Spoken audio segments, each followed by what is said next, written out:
Ladies and gentlemen, we would like to remind you that the taking of photographs and use of recording equipment are strictly prohibited in the concert hall. Please take this moment now to silence your cell phones. Thank you.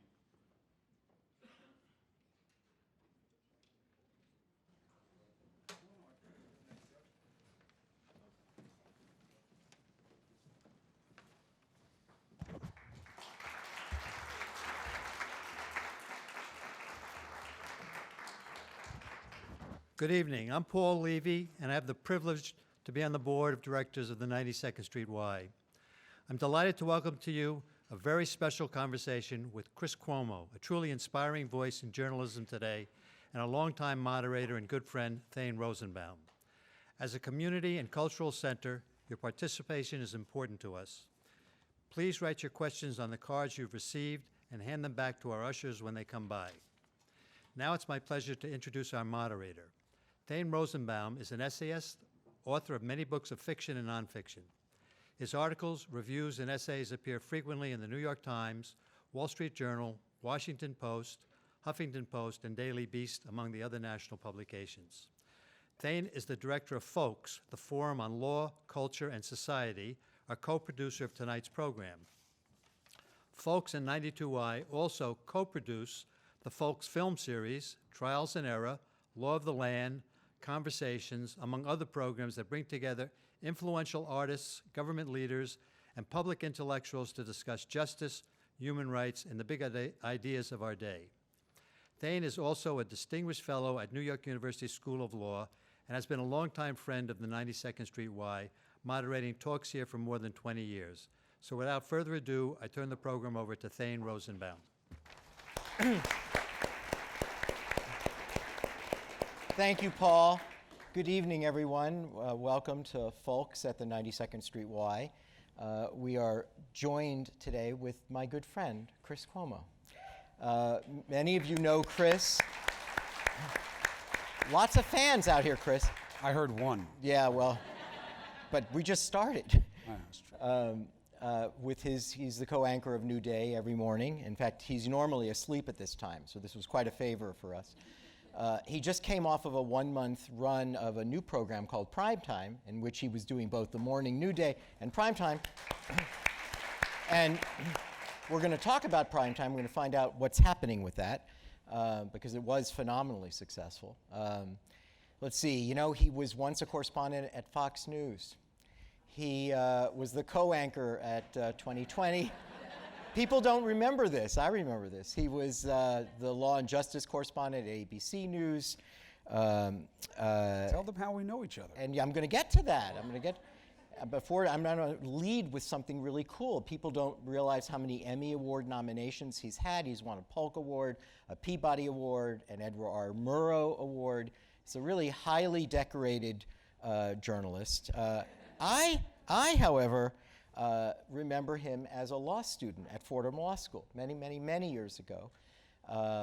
And then even after that, he and I used to work out together in the morning.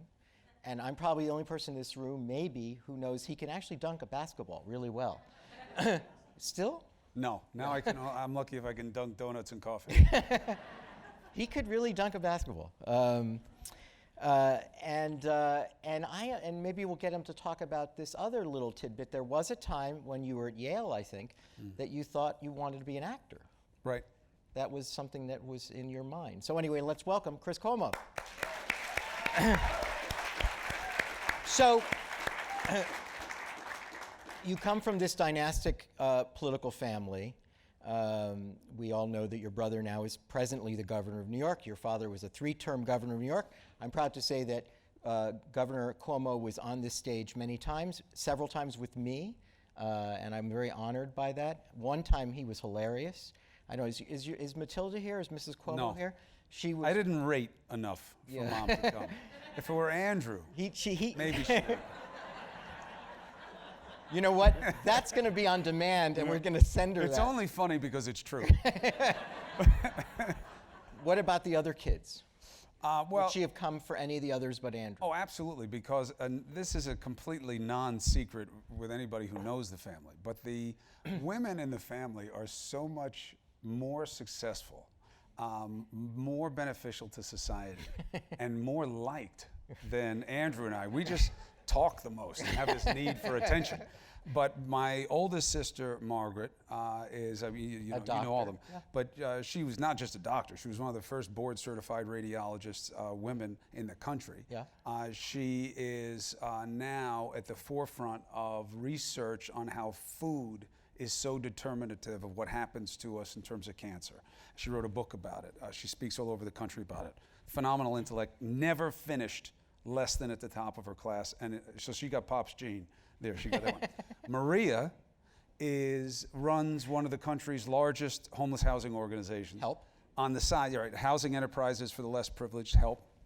On the side, she makes documentaries. Her last 2 documentaries have made it to the final round of consideration for Oscar nominations. And she was a guest here.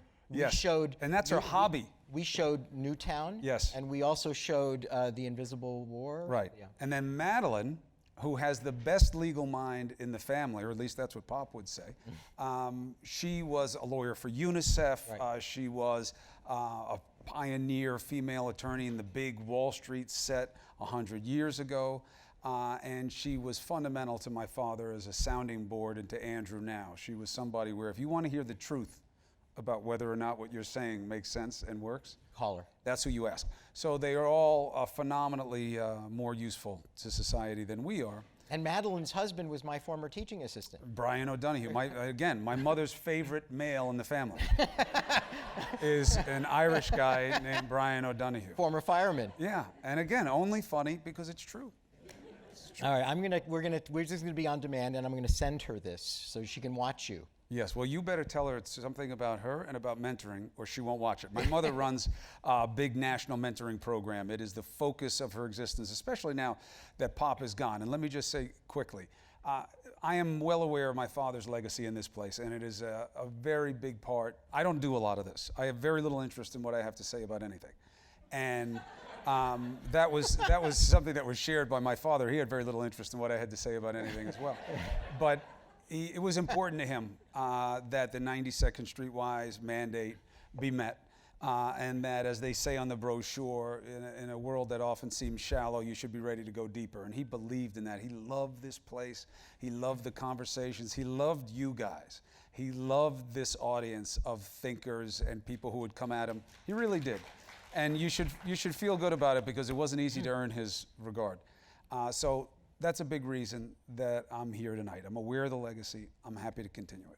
Let me tell you a Matilda and Mario line that came on this stage. Your dad, one time, and I had him on the stage, was just absolutely hilarious. He was always charming, but this time he was really funny. Every line they just ate him up. Was there water in his too, or were you giving him a little? I was giving a little something. Did you juice him a little something? I juiced him a little. Because he could not hold his booze. You put a little something in this, you get all kinds of stuff. Well, you set him up that night where you told that joke about how he couldn't, and if there's any, it was a joke about sex, that if sex is ever mentioned, right, this was a guy that if sex was ever mentioned, he's out of the room. That's out, he's gone. You couldn't even touch your spouse. Yeah, right. So he was the Mike Spence of the Democratic Party. No. Pence, and no, he right, wasn't. Pence. So he told the story, said that your mom refused to marry. He was at the time a semi-professional, he was a professional baseball player. Yes. And he had dreams of becoming the next Joe DiMaggio. Yes. Another great Italian-American. And your mother, Matilda, set him on another path. She said, I'm not marrying a baseball player. I want to marry a lawyer. And Who told you that? He told the audience. That's not what happened. That's what he told this. I know, of course that's what he told the audience. It's good for him. That's not what happened. All right, what happened? He got hit in the head with a ball. This is true. He got hit they didn't wear batting helmets back when he was playing.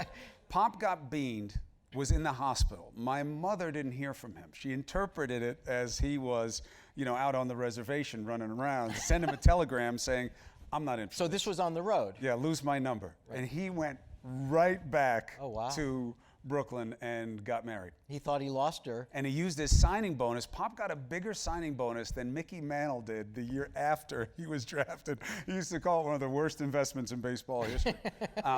But he went back and he married my mother. So that's why. And I don't think she said yes at first either, but then She obviously did. Yeah, but there was some truth that she wanted. There's a little bit of truth. But It's she like did- everything else She today. did It's a want little bit of truth. She There's a little- preferred the lawyer to the baseball player. She did not want to marry some guy who was running around in South Georgia, is what it was. I understand. And she was right. And she wound up putting him on this path. My mother and one of my father's very good friends named Vincent Albanese, who's still with us and doing well, he convinced my father to get involved with public service. So I always tell people when they're Cuomo haters, I say, blame him, don't blame me. So there was a time you thought you might be an actor. You gave that up. You graduated at Fordham University at the law school when I was there. Yeah. And then you went and worked for a very short time at a law firm. And then you gravitated immediately to broadcast journalism in the earlier days of these incarnations of some of these networks, because you were on CNBC, you did filed reports. I remember we would leave the gym in the morning and you'd say, don't forget to watch tonight, right? And it's true, because I didn't really know, I was vaguely aware of these networks like MSNBC, which became huge, but Chris was really one of those early pioneers on those shows. You were taking batting practice on those shows. So did you at some point make the decision, well, you can talk about acting as well, but public life was not for you? You didn't want to do what your dad did and what obviously Andrew wanted to do? Yeah, I've never had, look, so many of the decisions you make are a function of your own personal experience, right? So I understand the value in public service. I don't like that people are kind of defaulting to this idea that everybody involved in public service is somehow bad or on the take. It's not true. And it's like so much of the talk today in politics, it's more convenient than it is compelling if you look at the truth of it. But when you grow up in politics, it is hard to see that as a path that you want to take. So to watch my father, you know, and the agonizing and the losing and the not being able to provide for his family the way he would have liked and my mother would have liked, and the compromises and the money, and you know, and Pop was so against the money in politics. The worst thing you could do with him was donate to him. If you gave money to his campaign, it like guaranteed he'd never talk to you again, because he was so appalled by the nature of the need. So that was my experience, and you know, I didn't see what made it worth it. Now Andrew then had a very different conclusion, and does not like when I say this, and we've had a lot of conversations about this, and he is also right. I believe in my brother. You know, he's a hero of mine. I never had to go outside my own family for male role models, but I don't see the virtue of the trade-off the way he does. Andrew is willing to take the beating and not make money or lead a more pleasurable life and spend more time with his kids because he believes in the mission. He believes it's all worth it. Now, do you think that's because he actually was your father's campaign manager? I mean, In part. He lived it in a way You could argue that would give him more reason not to think that, because he was actually making the sausage. But he believes it. It's really in his head and in his heart. And people make a mistake about Andrew when they look at him and just see him as a brilliant tactician and a great worker of the systems of government. You're missing a romantic. And he's not a romantic like my pop was, and it's not a fair comparison. You know, my father came up with such an intrinsic sense of being a warrior. You know, he was so disadvantaged. People were so against him and telling him he was less than his entire life. That was just who he was. That's why he went into public service. So Andrew didn't have that background, but it doesn't mean that he doesn't have in his heart what Pop did, because he very much did. And so much of my father, going in 1984 and doing that speech that everybody, that wound up meaning so much to so many people. We showed a portion of it here when he was here. He wouldn't have done that if Andrew didn't push him to do it. Pop Really? didn't want to give the speech. He didn't think he deserved the platform. He didn't think he had a message that would resonate. He didn't think it was worth it. People would think that, who does he think he is? He just got in and now he's giving this keynote speech. Who is he to give it? Andrew, as much as anybody, if not more, told him that he was worth it, that it mattered, that if he wanted to fight the good fight, this is what he would do. That's who Big Brother is. Very often I don't agree with his politics on things and his methodology, but that's part of being brothers and part of being a clear-eyed thinker. But that's one of the misunderstandings people have about him. They see the brilliance as a tactician, and they assume, therefore, that there's some kind of impersonal nature to that. There's an antiseptic nature to that. There's a harshness to that. Those are true as attributes, but not in terms of the true story of who he is. And I have no reason to lie about my brother, because I have no interest in seeing him be in office. I would love for my brother to decide this has been enough. I want to go do something. I want to build houses. I want to build marinas. I want to do something else. I would love that. I'd love to see him escape the scrutiny, which is way too often unfair. I'd love that. So I'm not putting a sell on you for Andrew. I'd love for him to find another way to meet his own passions, but I don't see it happening. Now, the performative actor, Chris Cuomo, have you reconciled that in the career that you then ultimately chose? Is it satisfying, whatever it was at Yale that made you think you'd be on the stage? Does this have a piece to it every morning on national television? I don't know. That's a good question, Thane. I think that I believe I hate shtick.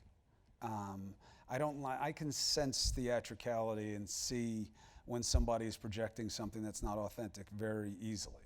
And I think most of you can, right? I mean, I think that's one of the things that bleeds through. A television camera is a weird thing. You know, I always feel that it actually captures more about what's inside somebody than what you're actually experiencing on the outside. You get a feel, especially if it's done right. That's why we always move in close on people. You know, you get to read somebody's face. It often is more impressionable than the words coming out of it. I think that's equally true about live television, because it's so hard to keep up a gimmick with that much time, that many hours, you know, people staring at you. There's very little relief from looking at the people on the screen. So I do not see myself that way. I give very, very little thought. We've talked about this before. I don't think about how I'm going to come across, probably to my disadvantage sometimes, frankly. I get myself into some situations I probably could avoid.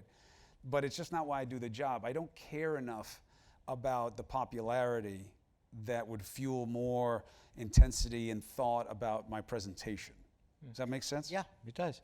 Speaking of presentation, I have two offshoots of this question. Just, can you tell us a little about the primetime experience? It was phenomenally successful. I think you enjoyed it. This room seems to have enjoyed it. One person. And now all of this just makes it worse. So, but it must have been backbreaking.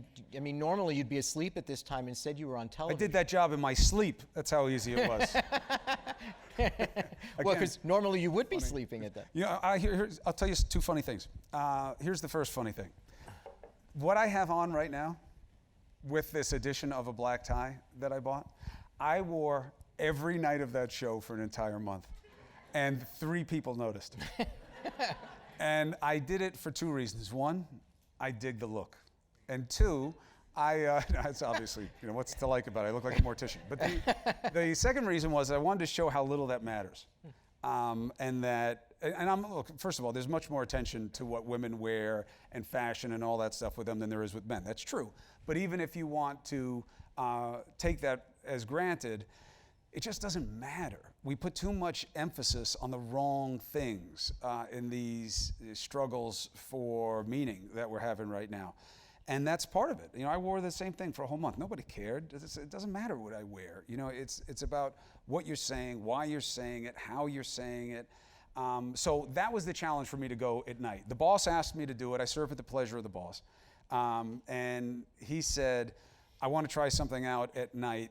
And there are reasons for that. I mean, you know, he would have to offer them. My understanding of it was nighttime on cable is a crucible. It is like Thunderdome. Did you guys see the Mad Max movies? Sure. Thunderdome. This is an intelligent audience. Well, then maybe you wouldn't have seen it. But this we've is the kind of stuff I watch, by the way. I hope you'll understand why I am the way I am. You know, Thunderdome, 2 men enter, 1 man leaves. One day you're the cock of the walk, the next day you're a feather duster. You know, that is very much this existence. It's very existential. It's very combative. And not true in the morning. The morning is different. I mean, it's bled through a little bit, but people are just waking up. You know, you can't be that hostile that early. You know, then you got a real problem if you wake up that way. You know, so you have to be mindful of that. where you're meeting people as an audience. You know, where are they? What are they doing? What's going on when they're watching you? And then you have to start considering first screen, second screen, third screen. Are they watching you on their computer? Are they watching you on their TV at home? Are they watching you on their phone? You know, how do they digest this information? How should you give it to them? Those are all things we're thinking about much more in cable than they do in network, where I've also been, obviously. So, the challenge of Thunderdome I am drawn to.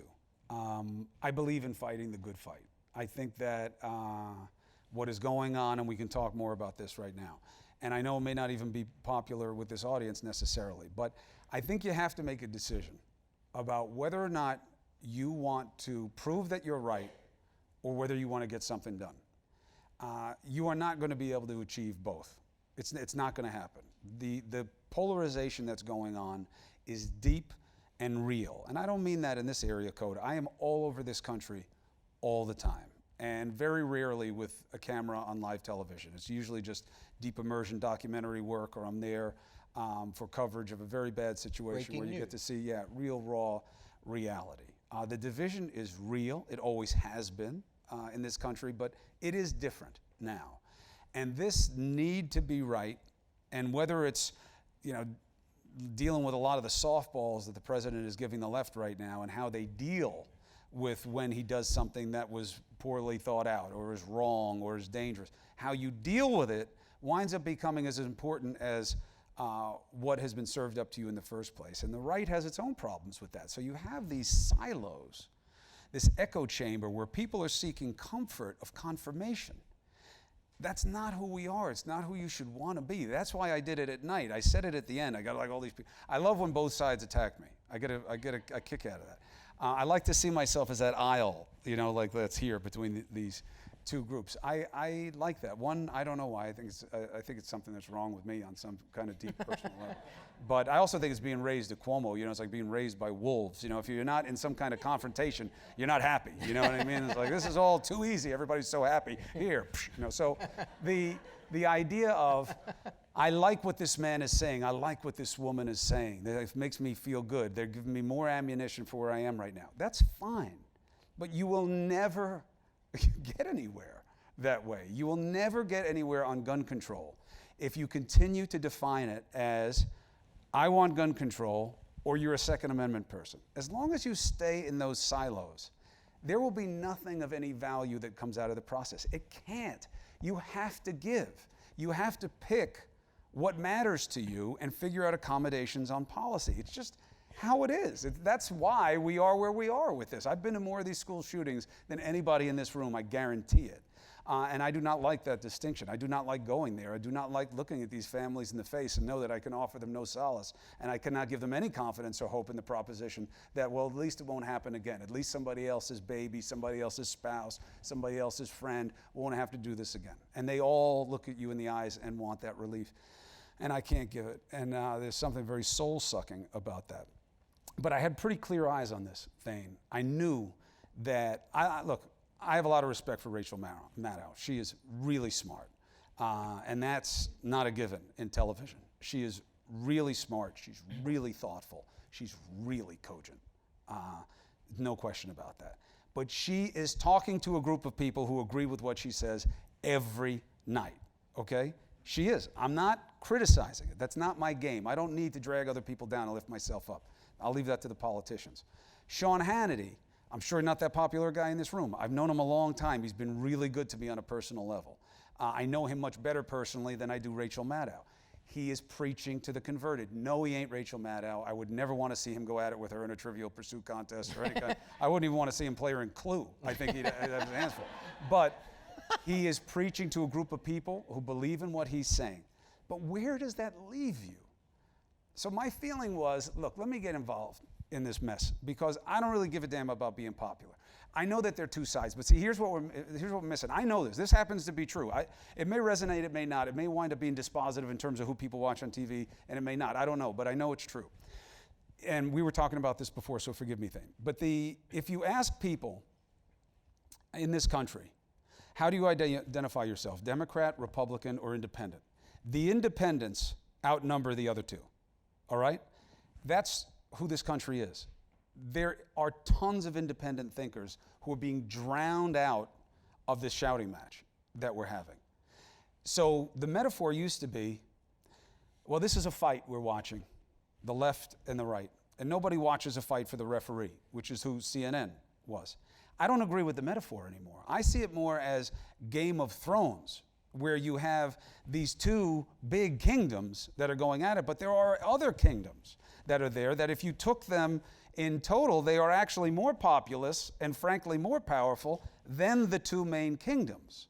So I wanted to do that to reach out to the independent thinkers and to the independent voters.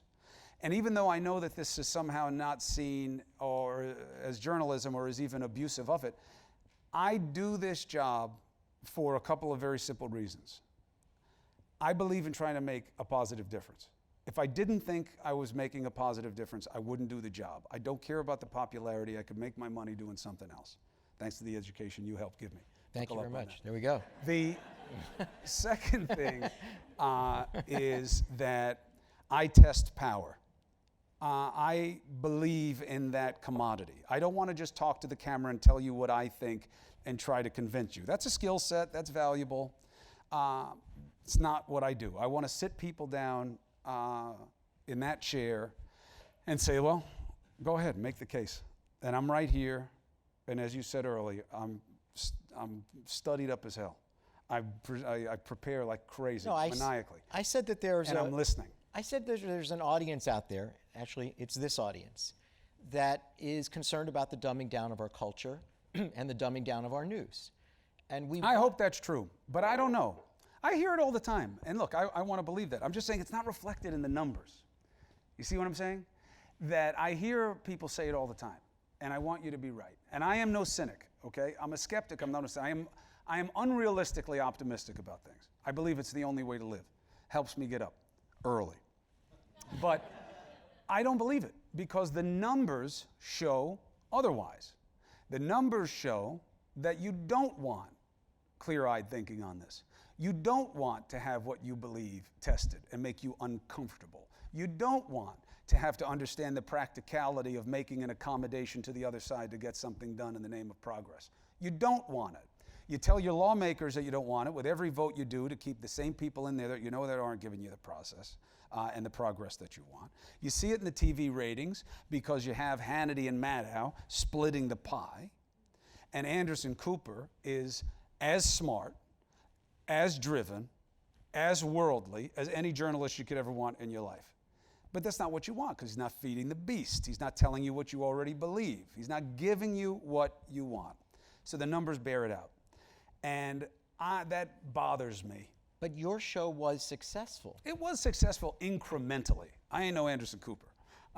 He's got some head of hair, that guy, by the way. Thane's always had a great head of hair. I'd never met a law professor like that before. I was like, wow, that's a nice head of hair on him.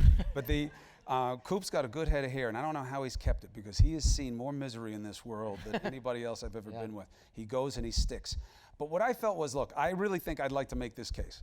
And that's why I'll do it, because otherwise I'm just asking for a beating. I'm already in a knife fight in the morning, ratings-wise. I wasn't looking for more marginal success, But I felt that it's worth the effort because I just don't see where this gets us. I just don't see where it gets us. Do you think we'll see more of you in that way, in that role?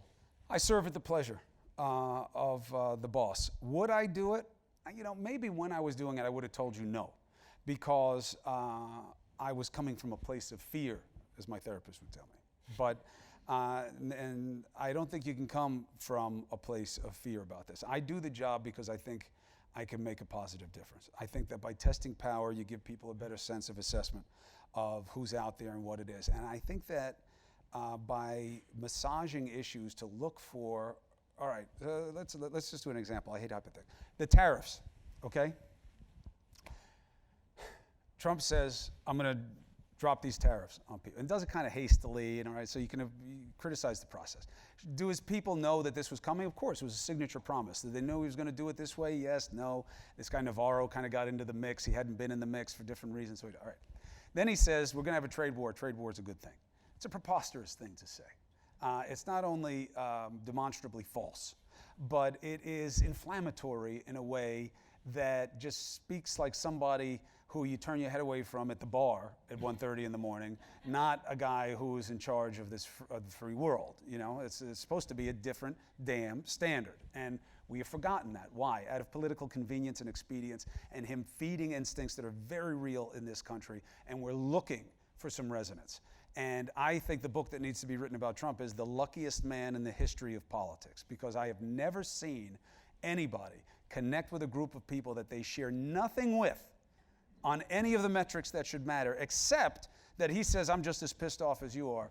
I like that this world, make America great again. What does that mean? That means taking it back to a place before all of these different wars that have been fought culturally, supposedly for good reason. That's what it means.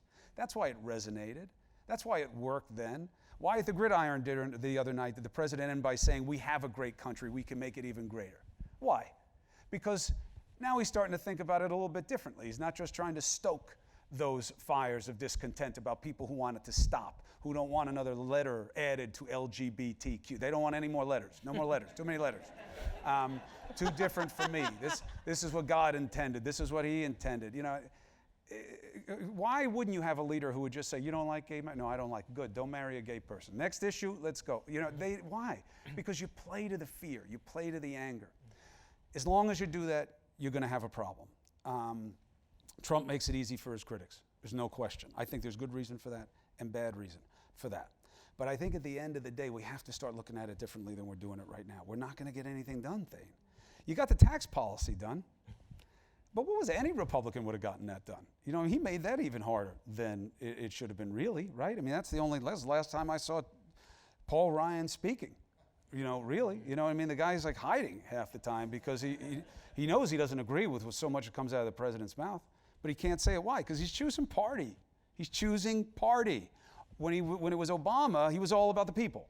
I must say that this is the truth, that he cannot speak like this as president of the United States. We must be better than that. Where's that now?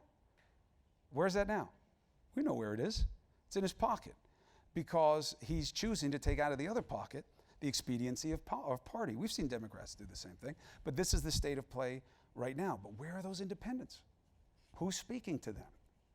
They're going to make the differences in these elections. There's a simple formula in politics, a third, a third, a third. A third are for Thane because they identify with him. A third are against Thane because they don't identify with him. You're fighting for that middle third. That middle third are the independent thinkers. And I don't see how they fit into this silo system. So that would be my opportunity if there is one. So let's go back to something you said a moment ago. You know, you have been very well traveled as a journalist.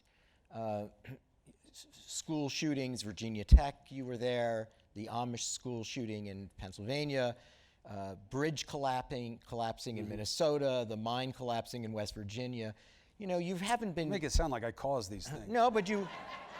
I think it says something about that you haven't been chained to an anchor chair. Right. You've been around America, and we're here on the Upper East Side of New York at a 92nd Street Y audience, and you know we do live in a blue state bubble to some extent. Mm-hmm.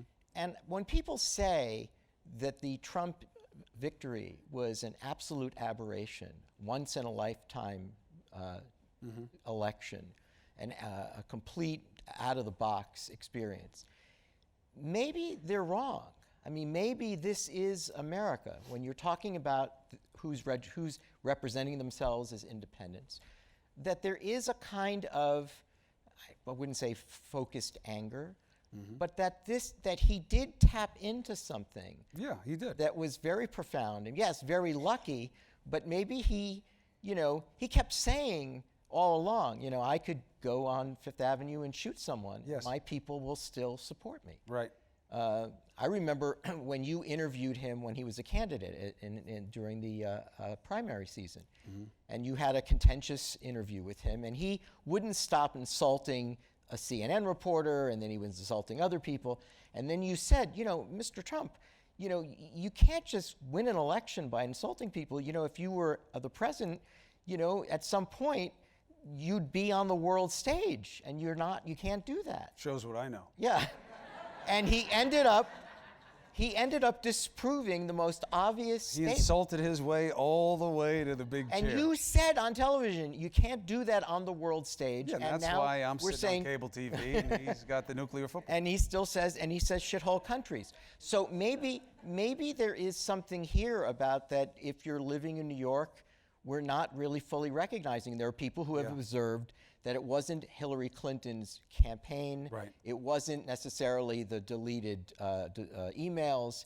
It was a cultural elitism. You said LGBT bathrooms, perhaps. What we see on college campus speech codes. Right. Intersectionality on. There's a lot of stuff. Look, I think it was a mandate election. I don't mean that in the traditional sense of him having won with such a number that obviously everybody's in favor of his agenda. We all know that's not true. And I think that that's the big asterisk on the win, right, is that he lost, which is, he lost the popular vote. Does that matter? Of course it matters, because it means he doesn't have that kind of mandate. It is about polarization. It was just about a handful of votes in several states. And there are lots of reasons that go to organization and also Clinton as a candidate and other things. But a little bit of that, all of that is a little bit of a distraction from what is going to matter to your premise, which is accurate, which is all of this real? Yes, you do not have to leave New York to see it, by the way. I don't like the bubble thing. One, I like my bubble. I would rather be with this audience, and I think that you have open minds here. You have deep thinkers. You have well-educated people. You have people who come from very diverse backgrounds and a lot of struggle. You do not have to go outside New York State to see struggle. You don't have to go outside New York to see Trump voters. They're going to lose this state because there's too many of you guys in a couple of the big cities. But there are plenty of Trump people. Where I live out in Suffolk County, they're full of Trump people. My in-laws are here tonight. The people that we're with out there, they're Trump voters. They believe in it. And they don't believe in it because they hate gays. They believe in it because they're small business people. And they think that they've been forgotten. They believe it because they're cultural conservatives and they believe that their society is getting away from them. And then you have this third group, which also feels that, but they feel it for bad reason. This then and now thing is a problem for this country. This is definitional. The gun issue is definitional. That's rural, urban, yeah, but it's also how it was versus how you say you want it to be. This is a country that was forged from violence. We are a violent people. I am a violent person. I spend a lot of my time fighting. I fight on TV. I do mixed martial arts. I fight. I played rugby. I ran into things at high speed. And I was celebrated for it. There's a hardness here as well as a softness, what Pop used to call sweet strength. So don't be fooled. There are different facets to it. And you don't have to go to a red state to see. You do not have to go to a red state to see any of the things that matter there. Obviously, there are going to be distinctions wherever you go. That's not what it was about. What it was about is things swing with in the pendulum of politics. It goes back and forth, and we're seeing that right now. We're in a swing. What takes it the other way? I don't know. That I don't know. That is a task for independents and Democrats who don't want the Republicans in power. You're going to figure it out. I don't think that you'll get the same dynamic twice of the exigency of being against, the way Trump was. Fundamentally, Trump was against things. He said, make America great, but even that was a backhanded proposition, right? It was assuming that the country's not great. So he was against. It was an anti-election. And the Democrats can't win by doing that. I don't think so. Maybe, again, I'm wrong. I was so wrong with Trump. I didn't even focus on that part of it because I could never get over him telling me that he thinks he's under audit because of his strong Christian faith. Right. You couldn't get past I'm like almost never thrown. We grew up in the same place, the Trumps and the Cuomos. He was in Jamaica Estates, we were in Hollis. So I kind of feel like I get where he's coming from most of the time with what he says. I didn't see that coming at all. Maybe I get audited all the time because of my deep Christian faith. And I said, what? Yeah, you think that's why you get audited? He goes, well, I don't know why else I'd be audited all the time. And I said, I don't even know if you are audited all the time. We've never seen any proof of it. It's just, anyway, the point becomes that you have to see it for what it is and don't judge it. A mistake that we see people making too often with the president. He makes the joke about President Xi from China, basically making it so that he's president for life. He makes a joke about it. He gets savaged by the left. He doesn't respect the presidency. He doesn't respect democracy. See, you went too far. Now when you do that, even if you were right about all those things, you still go too far. Well, how? How can both be true? Here's how. Because you are in the battle to prove that you are right about him. You are not in the battle to figure out how to create progress with him there. He is not going anywhere. These hopes that people are pinning on this Mueller investigation, I have a far, far better legal mind than I could ever imagine to be sitting next to me. You should prepare yourselves for disappointment if you think that this man is going to indict a sitting president of the United States. It has, I don't understand that reaction. It has never happened for a reason. They don't even know constitutionally if you can do it. There's this real abstruse theory of law about how he would have immunity as president. You would have to remove him through impeachment, and then you could expose him to whatever. It's not going to happen. And the impeachment thing is not going to happen. You don't have the votes. It is a political process. It's about the votes. High crimes and misdemeanors means neither high crimes nor misdemeanors. It is an illusory standard that Madison made up with Jerry and a couple of other guys where they modeled it on British common law. And first they had a bar that was too low, and they're like, we'll be impeaching people every day. You know, we can't have They said, well, let's create a higher standard. And they started listing off these different crimes, and they realized they had too many crimes. They're like, there's a lot of crimes. Like, one of us does this every other week. You know, we're all going to be impeached. So they came up with high crimes and misdemeanors. It's a political thing. You know how it works in the House and then in the Senate. That's what saved Bill Clinton was, a couple votes in the Senate. So I just think that you have to think about the progress. You got to figure out what happened with Russia and who helped them. Absolutely. By all indications, Mueller's doing that job times 5. See where it comes out, fine. But don't make it existential. Don't make it that this is going to be your moment in the sun if you're against Trump. I think you're going to be disappointed and you're not going to have any progress. I'm thinking of your dad at this moment because he would have agreed with me, by the way. Yes, I think he would have, in part because, remember, we've talked about this, his thinking about he wasn't a liberal, he was a progressive pragmatist. Yes. And so therefore, for him, he would frame the debate and this discussion in the same way. He's in office, how we're going to work with him and stop dealing. I don't mean accommodate him. Right. I don't mean excuse what he says. I don't mean not hold him to account.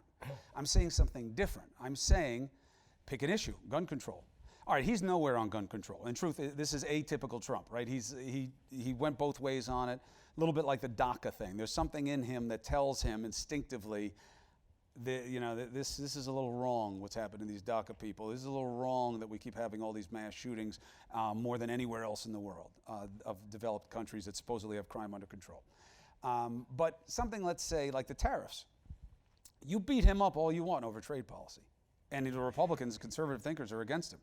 If you just attack what he says, you will not make any progress with him on trade. He will double down, he will dig in, his base will stay with him, and the Democrats will ultimately wilt because they don't have the numbers. So you will be nowhere. On infrastructure, you will be in exactly that place. On tax policy, you were in that place. The Democrats lost. They lost. They didn't manage it right, and they lost, and they should have because of the numbers. But then they had the shutdown. That was a moment, okay? They could have rooted in and said, here are our principles. And I'm not saying I want to see the government shut down, but I'm saying it happened, right? So you might as well make it happen for a reason. They didn't. They didn't go to Trump and say, this is going to stay this way until you do this one. One of the things that was suggested at the time that I thought was a good idea. Go to Trump and say, tell the corporations that they have to use a percentage of the money that you're giving them back on labor. Just a slice. We'll define the slice, but you tell them you got to use their money that way a little bit. They wound up doing that anyway. Corporations are very smart. They want to show that this was a good move, giving them this money back. We're giving out those $1,000 checks. They were cut like the next day. Why? Because they're smart. And it was good for them to do it. And it was to show this was a good use of capital that they had. It was right. This was good policy. The Democrats could have done that. They didn't. Why? Because they were too dug in on being right and showing that he's wrong. And I'm just telling you, that's not a remedy for progress. I want to talk a little about fake news. I was doing too well. You wanted to come at me with this. Yeah, no, I want to come back with fake news. It takes the steam out of me. Yeah, no, because it's not your fake news. There is, I'm for one, feel that we've been too casual about this term of art and how destructive this is to American democracy. We now know, fake news, what it is I don't like what you're saying about my guy. Yes. It's very unflattering and it upsets me very, very much. Yes. And so my response to it is, what you're saying is fake. And the next step, and I'm speaking now as a human rights law professor, as a child of Holocaust survivors who's written books about the post-Holocaust world, the next step from fake news is fake history, right? I mean, we used to say, you know, Holocaust denial. Well, you know, that was like considered a joke. It's not a joke if you're saying that version of the event of history is not the one. It upsets me. I don't like it. In fact, Guy running for the state house in Illinois right now says right. it's fake. And in Poland, they just passed, many of you may be aware of the Polish Holocaust law. By the way, I don't think there's been that much coverage on CNN, but it's unfortunate because it's a very it connects to some ways where we're at here culturally, ideologically. We just don't like that version of the story. If you go to Poland now and you go walk around Poland and start talking about the Poles being complicit in the Holocaust, it's a jail sentence or a fine. So I'm wondering whether CNN is as worried about this as I'm worried. I mean, Walter Cronkite in his day was considered the most trusted man in America. I invite you to come to the 92nd Street Y, and I'm getting Twitter messages and Facebook messages about, well, he's there to support fake news. Right, and that's just from my family. Look, we deal with it. We deal with it all the time. Do you actually talk about it? We talk about it a lot. Now, one of the frustrations is there's not much you can do about it other than call it out for what it is and to just keep pounding away at what is fact and what is feeling. And both are okay, but each has its place. The reason that it is a problem is that we are a little fragile right now. And we as a country? Yes, I am never fragile. I am twisted steel. But as a people, we are fragile. And democracy is a difficult thing. And there's a lot of tolerance that goes along with democracy. And it's not always easy. And it is hard to come back from some of these things quickly. So God forbid something happens where the president needs the country to believe them about something they don't want to believe. Like if you take us back to like a yellow cake day or something like that as a signature to why we're going to go and destroy another country. I don't know that he gets people on his side. I don't know that he gets his own party on his side. And he may know things, you know, that he may be right, you know, and the people may be telling him things, the intelligence community, the generals, depending on the context of the situation, where he needs to be a moral agent for this country. And what he doesn't seem to understand is that you don't call some things fake, but somehow preserve the legitimacy of other things. When nothing is true, then nothing is true. And that is a dangerous place when you're dealing with subjective realities. And that's where he is taking us. And there are others helping along for their own advantage when it happens. But it's not easy to recover from quickly. So I think he learned that a little bit because he's been getting pummeled for lying and being wrong and deceptively wrong. By the way, that's why I don't use the word lie all the time. People throw the word lie around all the time. I do not. Why? My definition is this. By the way, this happened this morning. Yes. Well, no, he was being a punk, that guy on the show. So this morning, because I know all of you were watching, right? So this guy was on, and he didn't like that I was saying it is difficult on the facts to believe that no one in the White House, including General Kelly, knew about these allegations against Rob Porter, the guy with the 2 wives, you know, the police report, the black eye. It is a gossipy business, okay? That's what they do down there, is like figure things out about one another for good and bad reason. The idea that a guy beats up 2 of his wives and nobody's ever heard of it is hard to believe. The idea that you haven't heard it when the FBI knew about it and told the general counsel, you know, the White House counsel, is really hard to believe. So I say exactly that. He says, well, I don't think you should call General Kelly a liar. See, now that's a tactic. And that is a fairly impressive. And you said, I didn't. I didn't. Well, but I mean, I didn't. But I mean, I got what he was trying to do. He was trying to push me back. But that just like makes me more aggressive, you know, in those kinds of situations. Because here's the definition of a lie to me. 1, you're saying something that's not true. 2, you know it's not true. 3, you are trying to deceive me, with what you know not to be true. And you could add as a fourth, and I have a right not to be lied to in this situation. And I added that one for my parenting, because sometimes with the kids, they don't check that fourth box about whether or not they deserve to know the truth about that situation. So that's how I get to maintain certain fictions and other standards of behavior in my house. But the first three certainly matter objectively. Do I know that Kelly knows that this was true and is deceiving me with it? No, I don't know that. I don't know that. He may have known the information and not believed it, may have known the information and not valued it. He may have known the information and thought it was being processed and accounted for and it was okay. And do I believe in the difference between a white lie and a big lie? I do. I do. I do in that business. Why? Because that is a business about persuasion, politics. And I don't think it's done on a 100% truth basis all the time. I don't think people want to be told the truth 100% of the time because sometimes it's aspirational, right? Sometimes it's inspirational. Sometimes you have to tell things that are possible, even if the facts show, well, maybe it's not probable. But I'm going to tell you that it is. Why? Because we'll never get there otherwise.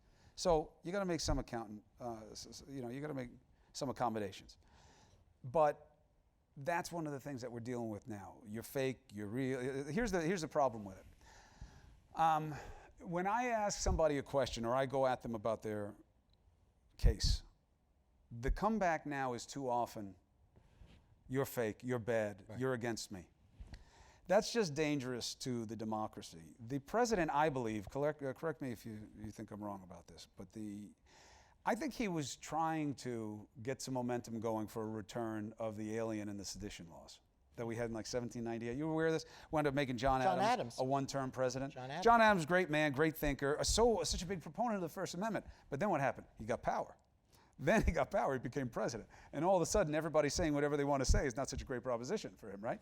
So he allowed, right, I won't say he spearheaded, but he allowed, to our best reading and understanding, his party to put in these BS alien and sedition laws that made it, listen how bad this was. Why do I laugh? Because why would I cry all the time? You know what I mean? That's the only alternative. It's so hurtful to what I know to be right and what we're supposed to be about. I was raised by people who were so thankful just to be here because of the opportunity, who made every one of us realize that our responsibility to everybody else is so much greater than to ourselves. And now I'm dealing with this shit every day. So anyway, so the alien sedition laws were, don't say anything bad about me or you're going to jail. And they had these carve-outs that you can't say it about the president, you can't say it about the Congress, but they carved out the vice president, who was Thomas Jefferson, who was from the other party. And they put a limitation on the statute that it would expire when the Adams party went out of power. So the law would become null and void when it was their turn to criticize who was in power. I mean, the audacity of the BS was really impressive to me at that time. And you think Trump was heading in this direction? There's no question that he wants it to be illegal to criticize him. Yeah. There is no question in my mind that if you gave him that power, he would take it and use it. That's who he is. When he said the S-hole countries, why don't I say the word? Because I'm tired of saying it. I said it like 100 times. Everybody knows what the word is. I got kids too who watch my show. I don't need like, I'm the problem with your kids watching television. Right? I'm the one. I'm sorry. I'm sorry I repeated what the most powerful man in the world said 10 times. But why did he say? I said, this is who he is. Yeah. Why? Because this is what he showed us. Maya Angelou's advice to Oprah was spot on. Someone shows you who they are, believe them. He doesn't care about coarseness if it plays to his advantage. This is a fact, okay? This is not about my opinion of him. I do not hate the President of the United States. I do not have a personal animus against Donald Trump. That's silly. It's a distraction. But the truth is, he's okay with these tactics. He thinks they work for him. This is another reason why we must abandon these efforts at this zero-sum polarity game. It won't get us where we need to be. Because here's what happens in zero-sum. Inertia happens. Where do we see the inertia? Congress. We see inertia. Well, we have to see what the president's going to want. Since when? Since when do legislators wait for the executive to tell them what to legislate? This isn't the budget. This isn't a proposal. These are laws. This is about guns. This is about culture. This is about safety. Why are you waiting? Because inertia is what you get in a zero-sum game. Paul Ryan, by all accounts, is a good, decent, hard-working family man. Why the hell is he so quiet? Because it's inertia. It will stay like this. You will have another shutdown. You will have another debt ceiling. You will have all of these things happen because of inertia. You have to find a way to get out of the silos in the name of progress. You have to, because it will only get worse. These midterms, these victories that the Democrats believe are coming their way. Why? What is the reason to believe in you that you're going to give voters in these midterm elections? Not the reasons to dislike Trump and the Republicans. Why am I going to leave my house? Why am I going to get help from my kids and I'm going to come vote? Because I hate Trump? Some people. Because I hate what's going on? Some people. People vote for things, not against things. I know we just saw something different in this election, but you got to distinguish between what Trump was selling and what people were buying. Their disaffection is real. Their disenfranchisement is real. Their fears about the culture are real. They wanted somebody who gives them comfort about celebrating Christmas. I don't believe there is a war on Christmas. I celebrate Christmas. I understand why they think it. I get it. I get what secularization of a society means to certain people. I just don't get why it's new when the country was founded that way. Yes, they said, "In God we trust." They were all Christians. Of course they were going to say it, but they were so dogged in their efforts to make sure that there was no recognition of institutionalized religion. But those are all real things that they're feeling. It's real. And a lot of them are right here in this state, people who feel that. I'm not making the money I should. The rich and poor gap is getting ridiculous in their estimation. Respect it. Don't dismiss it. Don't say those people are stupid. Don't make effigies. Respect it. Figure out how to pitch to it. Be better than that. The Republicans have the same challenge. I just think that that's the only way that this goes forward.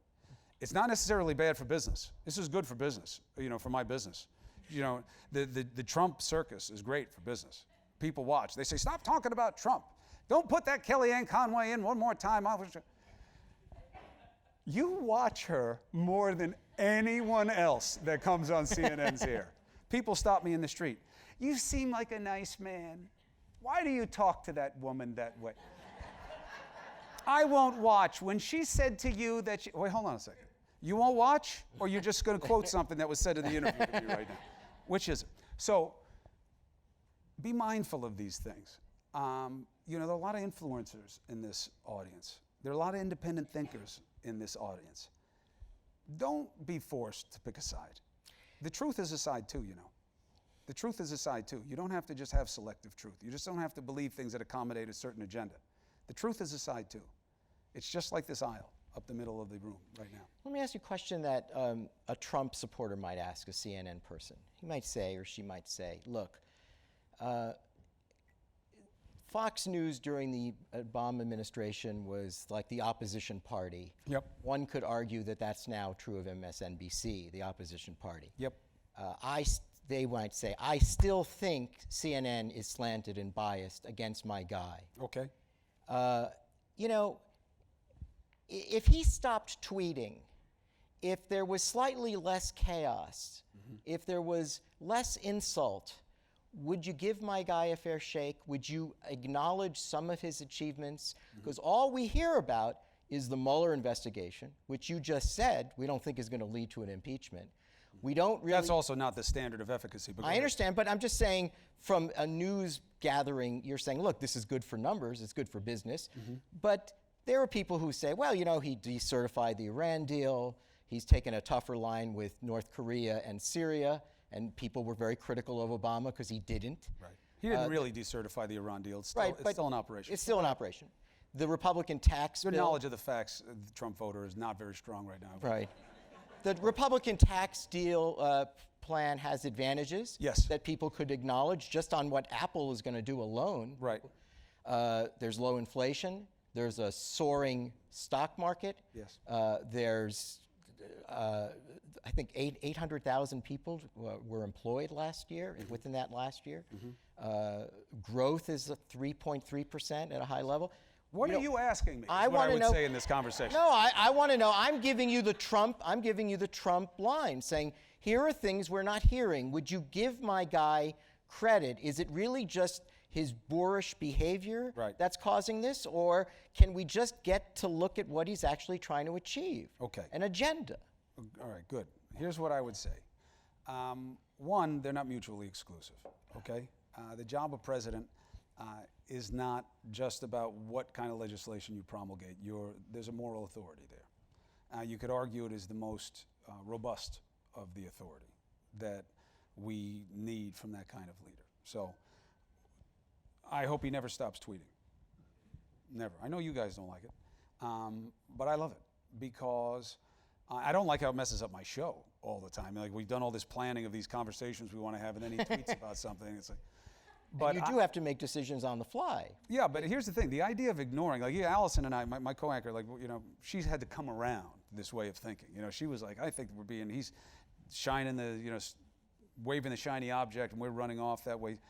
I have spent too many years of my life being nice to too many people that I don't really like, just to get a fraction of the insight of what's in the mind of a president that I get every day. From the tweets. From Trump. I want to know where his head is. I cannot believe that he exposes himself this way because he creates his own problems.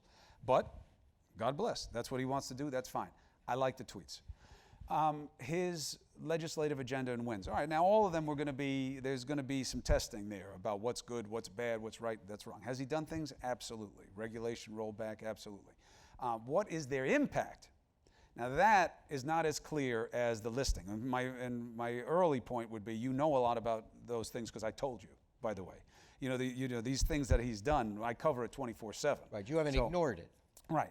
If he did not make it so easy to criticize him all the time, he would not get criticism. And the idea that I'm not giving him a fair shake, you cannot find me. You can't find me an ombudsman. You can't find me a local legislator. You can't find me anybody, anywhere, ever in the history of politics who's been more forgiven for things that they've said than this man has. Ever. Ever. It's not even a contest. Any one of like 20 things that I could repeat right now with a quick Google search of things he said would have got disqualified. During the campaign. Or now, and then, ever. They would have never survived. So the idea that it's unfair to him is ridiculous to me. However, in respect of the position, the answer becomes both. It's not mutually exclusive. You must be held to a standard of decency and respect for people, for institutions, and for principles that are central to our culture and our democracy. That's your job. If you don't want to do it, do something else. If you don't want to get criticized, put on earmuffs. That's the job, okay? It's not going to stop. It shouldn't stop. It should be fair, and it should be done with an eye toward an ultimate goal of progress. Now, I get why to journalists, and maybe, I don't know. I just feel like I don't care. I'm going to say it anyway, because I can get where journalists would say, well, I'm not an advocate. I'm not here for progress. I'm here to tell you what is. I don't buy it. I don't think that's the point of journalism. Even if you take Bernstein's definition of trying to get the closest approximation of the truth, well, why? Why do I want to give you the truth? It's in the name of progress. It's not in any particular agenda of progress, but that's how we get better. The more information you have, the more you know, the more informed you are about your decisions, the better you can vote and put the right people in there. Why do we want you to put the right people in there? Because we want them to do things that are good for you. Well, what is that called? It's called progress. So that should be the goal. You got to criticize what he says when he deserves it. You shouldn't do it to the exclusion of praise when it is warranted.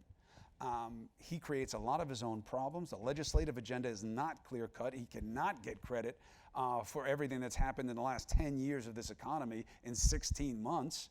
He is getting more and more credit for it as it is good on his watch. That also is a fair appraisal metric. But you can't ignore that he causes his own troubles. You can't kick a puppy and get pissed off when people say stop kicking puppies. Don't kick the puppy. and you won't have the same problem. Don't tweet obnoxious things. Don't demoralize people. Don't take people who've been elected leaders and try to trivialize their position and disrespect them. And you would be surprised if he changed. Why would he change? It works. Let's take some questions from the audience. I think the future of news, I guess this person wants to know, where do you think the future of news will come from? And this person has a smiley face next to Twitter, Facebook, and Instagram, and wants to know, how can a reporter even compete with Twitter? More is not the same as better. Does that make sense?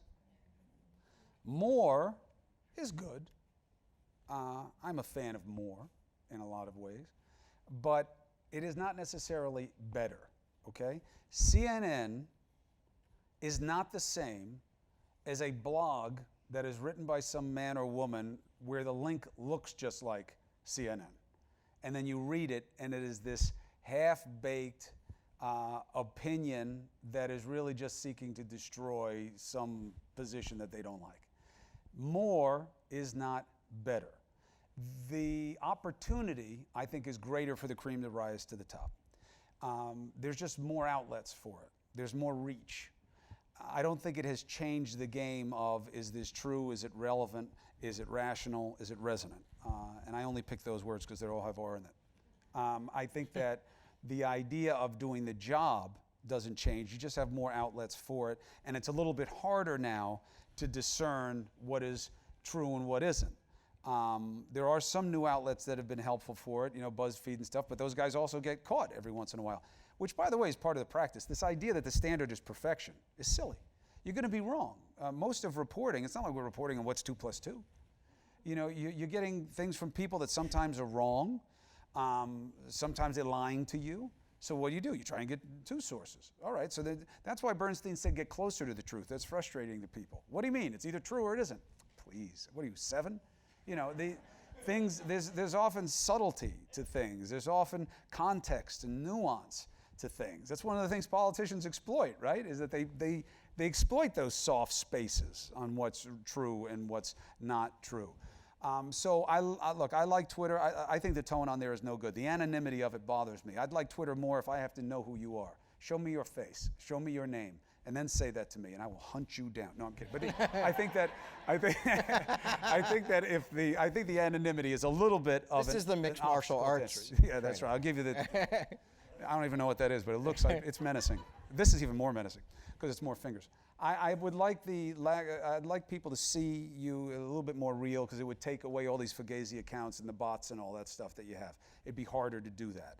I like social media. I think it's great for people to have a platform for expression, but I think the standards stay in place, and that allows opportunity for the people who do it well.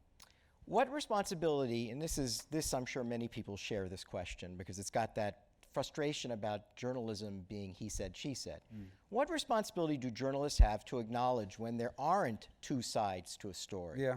Or when the 2 sides aren't equal? For example, not giving a platform to birthers, or an equal platform to climate scientists versus climate deniers. The false equivalency thing.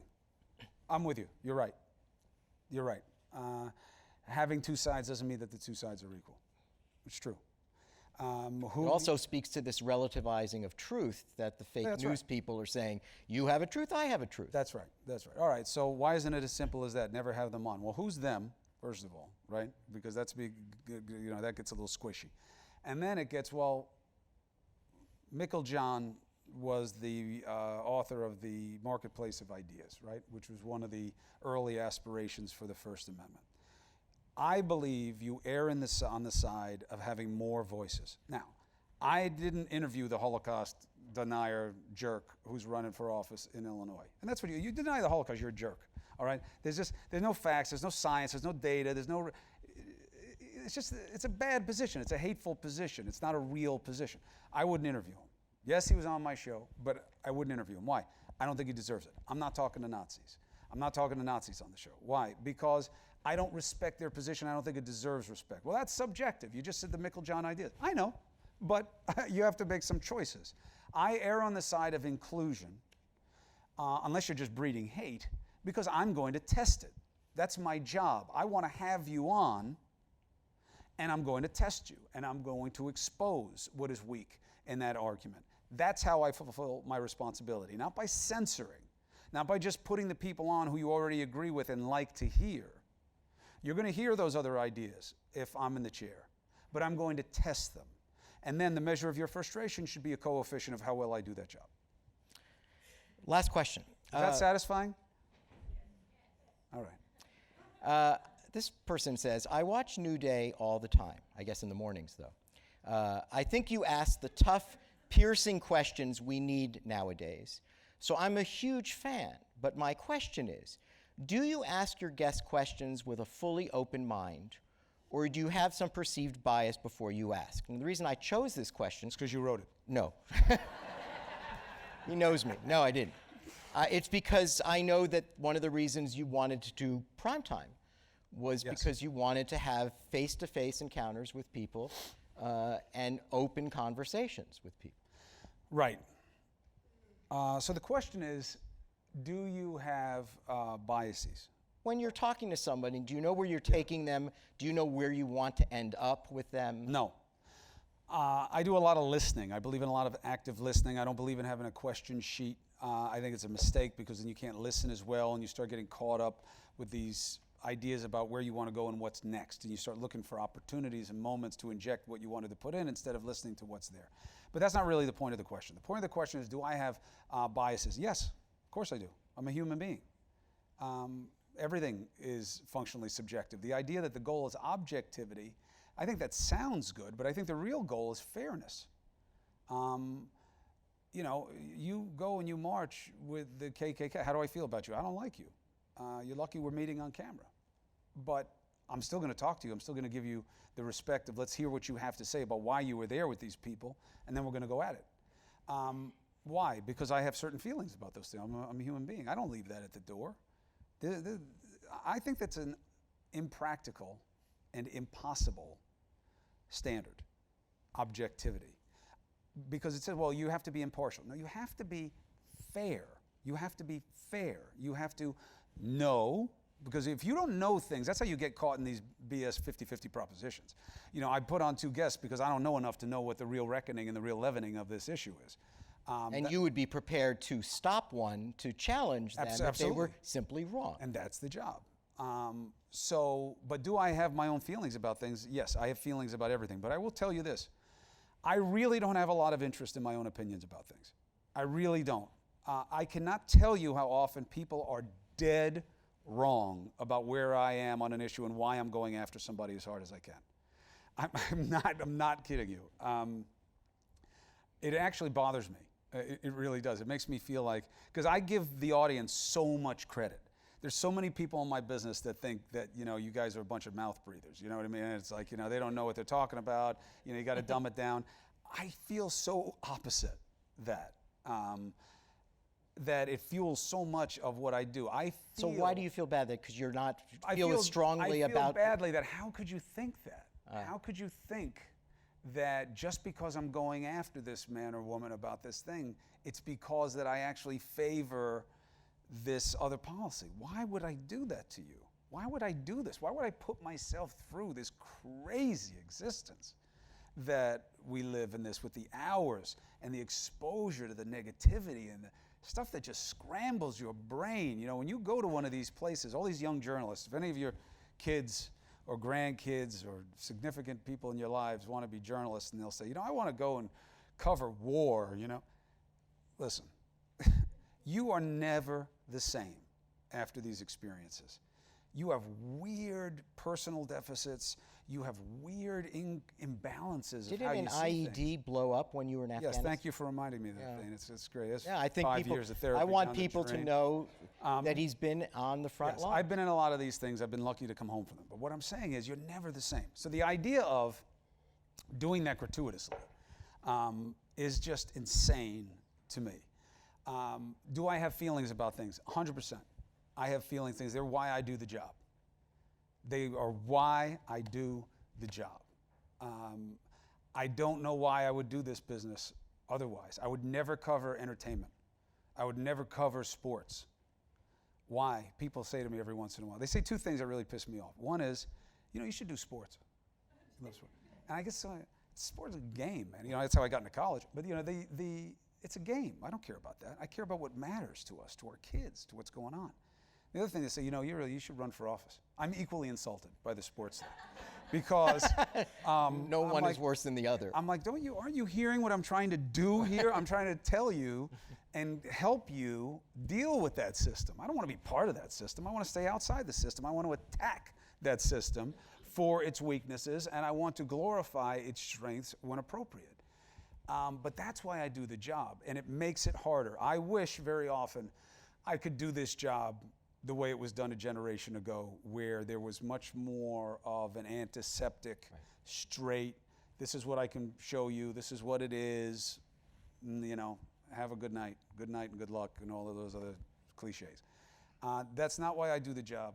It's not how I do the job, and I will never do the job that way, because to me, you are here to try to make the world a better place. You're trying to make a positive difference on things. I'm not here to be popular, but I am here to seek out those independent thinkers who make a difference in these elections, and they make a difference in the world around us, because not everybody's in these silos.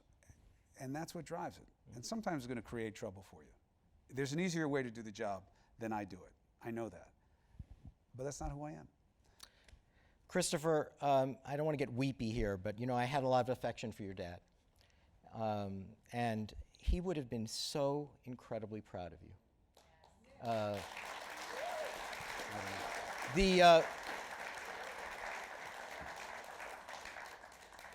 The quality of his fine mind, his passion, his romanticism about the energy of life is something that you so well and so finely inherited. Your eloquence. We are so fortunate to have you in this political moment, in this time, telling us the news, telling us the analysis of our day. Christopher Cuomo. Thank you. We'll see you again. Thank you for doing it. Love you, man.